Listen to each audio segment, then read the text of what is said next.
Metric ಪೂರ್ವ ಬಾಲಕರ ವಸತಿ ನಿಲಯದಲ್ಲಿ ವಾರ್ಡನ್ ಆಗಿ ಕಾರ್ಯನಿರ್ವಹಿಸುತ್ತಿರುವ ವಿಜಯಕುಮಾರ್ ಬಾಬು ಪಾಟೀಲ್ ಅವರ ಮೇಲೆ ದುರುದ್ದೇಶಪೂರ್ವಕವಾಗಿ ಇಲ್ಲಸಲ್ಲದ ಸುಳ್ಳು ಆರೋಪ ಮಾಡಲಾಗುತ್ತಿದೆ ಎಂದು ಸೈನಿಕ ಕೋಆರ್ಡಿನೇಷನ್ ಕಮಿಟಿ ಖಜಾಂಚಿ ಸುರೇಶ್ ಪಟ್ನೇಕರ್ ಹೇಳಿದರು.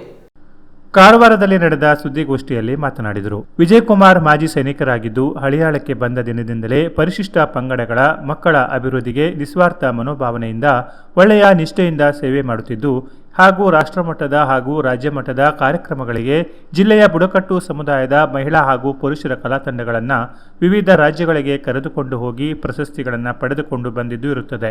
ಈವರೆಗೂ ಅವರಿಗೆ ಯಾವುದೇ ರೀತಿಯಿಂದ ಕಪ್ಪು ಚುಕ್ಕಿ ಇಲ್ಲದೆ ಸೇವೆ ಮಾಡುತ್ತಾ ಬಂದಿರುತ್ತಾರೆ.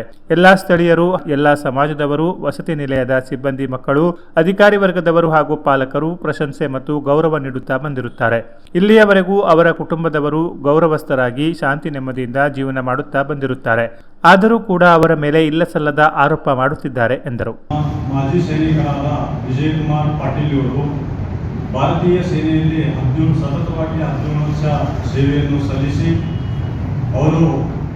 ಅವರ ತಂದೆಯ ಒಂದು ವೈದ್ಯಕೀಯ ನೇಮಕಾತಿಗಳಿಂದ ಕಾರಣಗಳಿಂದ ನಿವೃತ್ತಿಯನ್ನು ತಗೊಂಡಿರುತ್ತದೆ ಹಾಗೂ ಅವರ ಶಿಕ್ಷಣಕ್ಕೆ ತಕ್ಕಂತೆ ಆಯಾ ಕೆಲವೊಂದು ಸ್ಪರ್ಧಾತ್ಮಕ ಪರೀಕ್ಷೆಗಳಲ್ಲಿ ಹಲವಾರು ಪರೀಕ್ಷೆಗಳನ್ನು ಅವರು ಬರೆದಿದ್ದಾರೆ.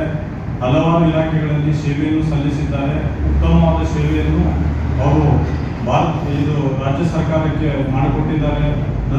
ತದನಂತರ ಇವರು ಪರಿಶಿಷ್ಟ ಜಾತಿಗಳ ಪಂಗಡ ಪರಿಶಿಷ್ಟ ವರ್ಗಗಳ ಕಲ್ಯಾಣ ಇಲಾಖೆ ವಾರ್ಡನ್ ಹುದ್ದೆಗೆ ನೇರ ನೇಮಕಾತಿಯಲ್ಲಿ ಇವರು ಮ್ಯಾಟ್ರಿಕ್ ಪೂರ್ವ ಬಾಲಕರ ವಸತಿ ನಿಲಯ ಸಾಮ್ರಾಟಿ ಹಳಿಯಾಳ ಮತ್ತು ಉತ್ತರ ಕನ್ನಡ ಜಿಲ್ಲೆಯಲ್ಲಿ ಕಾರ್ಯವನ್ನು ಈಗ ನಿರ್ವಹಿಸ್ತಾ ಇದ್ದಾರೆ.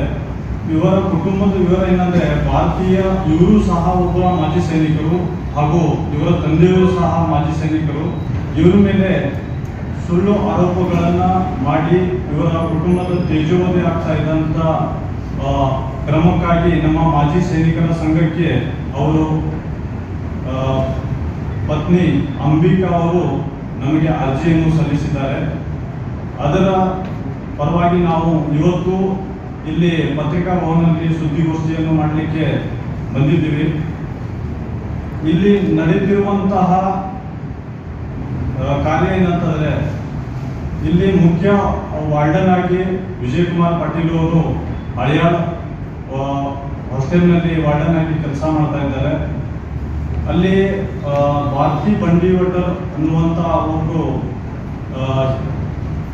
ಹೊರಗುತ್ತಿಗೆ ಅಡಿಗೆ ಸಹಾಯಕಾರಿ ನೇಮಕಕ್ಕೆ ಅವರು ಅಲ್ಲಿ ಕಾರ್ಯನಿರ್ವಹಿಸುತ್ತಿದ್ದಾರೆ. ಅವರು ಸುಮಾರು ಬರೀ ಅಲ್ಲಿ 5-6 ತಿಂಗಳ ಸೇವೆಯನ್ನು ಮಾಡಿದಷ್ಟೇ.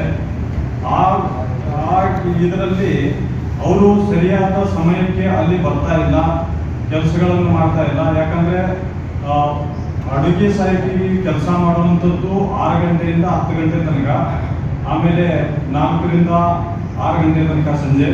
ಆ ಟೈಮ್ನಲ್ಲಿ ಸರಿಯಾದ ಸಮಯಕ್ಕೆ ಬರ್ತಾ ಇಲ್ಲ, ಕೆಲಸಗಳನ್ನು ಆಗ್ತಾ ಇಲ್ಲ ಅಂತ ಕಾರಣಕ್ಕೆ ಅವರು ವಿಜಯಕುಮಾರ್ ಪಾಟೀಲ್ ಅವರು ಹಿರಿಯ ಅಧಿಕಾರಿ ತಾಲೂಕು ಆಫೀಸರ್ ಆದಂತಹ ಅಶೋಕ್ ಪವಾರ್ ಸಾಹೇಬರಿಗೆ ವರದಿಯನ್ನು ಸಲ್ಲಿಸ್ತಾರೆ. ಅದ ಕಾರಣಗಳಿಂದ ಅವರು ಭಾರತಿ ಬಂಡೋರ್ಕರ್ ಇವರನ್ನ ಅಲ್ಲಿಂದ ತೆಗಿತಾರೆ. ಆಮೇಲೆ ಅವರಿಗೆ ಬೇರೆ ಕಡೆ ಹಾಕಲಿಕ್ಕೆ ಪ್ರಯತ್ನ ಮಾಡ್ತಾರೆ. ಅವಾಗ ಭಾರತಿ ಬಂಡಿವಟರ್ ಅವರು ಅವರ ಕಚೇರಿಗೆ ಹೋಗಿ ಸುಮಾರು ಸಲ ಆ ಕೆಲಸದ ಬಗ್ಗೆ ಕೇಳಿದಾಗ ಅವರು ಈಗ ಸದ್ಯಕ್ಕೆ ತೆರಗಾವಲ್ಲಿ ಮಕ್ಕಳ ಸಂಖ್ಯೆ ಕಮ್ಮಿ ಇರುವುದರಿಂದ ತಗೊಳ್ಳಿಕ್ಕೆ ಆಗಲ್ಲ ಅಂತ ಕಳಿಸಿದ್ರಂತೆ. ಆಮೇಲೆ ಭಾರತಿ ಬಂಡಿವಟರ್ ಇವರು ಇವ್ರ ಮೇಲೆ ಅಪವಾದನೆ ಲೆಟರ್ ಅನ್ನು ಬರೀತಾರೆ.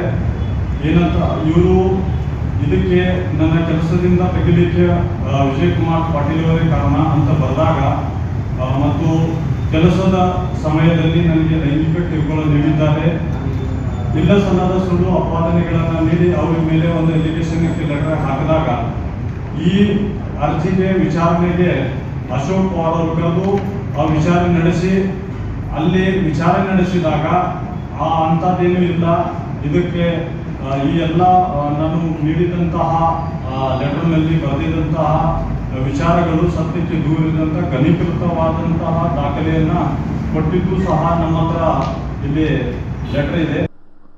Canara plus news, Karwar.